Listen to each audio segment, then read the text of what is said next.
before the billion-dollar contracts, before the cameras, before the stadium lights and the sponsorship deals, there was a sport that ruled America, and the men who ruled that sport were Black. Horse racing wasn't just entertainment, it was the center of American sports, the biggest stage, the loudest crowds, the highest stakes. And at the heart of it all were Black jockeys, men who carried generations of knowledge in their hands, men who understood horses the way musicians understand sound, men whose skill wasn't just respected, it was feared. When the Kentucky Derby began in 1875, 13 of the 15 jockeys were Black. 13. And the very first champion was a Black man named Oliver Lewis. This wasn't a coincidence. This wasn't luck. This was mastery. Black horsemen had been training, riding, and breeding champions long before the country ever called it a sport. They knew the rhythm of the animal. They knew the strategy of the track. They knew how to win. And they did. Again and again. From 1875 to 1902, Black jockeys won 15 of the first 28 derbies. And one name rose above them all: Isaac Murphy, a rider whose discipline was legendary, a man who won with a calm so precise it felt like the horse was listening to him breathe. He became the first jockey to win the Derby 3 times. Crowds adored him. Owners trusted him. America knew his name. He was the definition of excellence. But excellence draws attention, and attention draws resentment. As the sport grew, so did the money. And as the money grew, so did the hostility. White jockeys began targeting Black riders on the track, cutting them off, slamming into them, using whips as weapons, turning races into battlegrounds.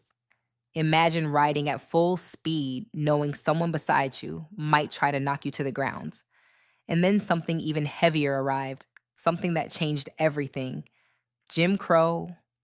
In the 1890s, states across the South began passing laws that legalized segregation, laws that separated schools, trains, neighborhoods, and workplaces, laws that narrowed opportunity, laws that turned discrimination into policy. These laws didn't invent racism. They protected it. They strengthened it. They gave it authority. And the racetrack felt it immediately.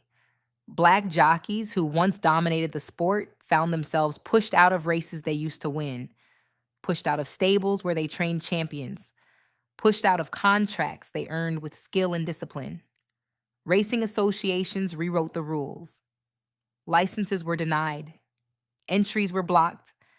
Owners were pressured to hire only white riders. Unions demanded all white tracks. Jim Crow gave the industry permission to erase the very men who built it. By the early 1900s, Black jockeys were gone from the Derby. Not because they lost their talent, not because they lost their passion, but because the country changed the rules to keep them out. Their victories were ignored. Their names were buried. Their legacy was pushed into silence. But history doesn't disappear. It waits. Because you can't erase greatness. You can only delay its recognition. Before Jim Crow hardened into law, before segregation closed doors that Black excellence once walked through freely, there was a time, a real time, when the fastest men on the track were Black. And the Derby belonged to us. This is where the story begins. Before Jim Crow, the America that almost was. These stories show that progress was real, and that truth still matters. We've told the stories of the lawmen and deputies who enforced justice. Now we tell how people lived together, how America almost integrated before it was torn apart. Please like, comment, share, and subscribe to keep this channel going, and make sure these stories are never forgotten.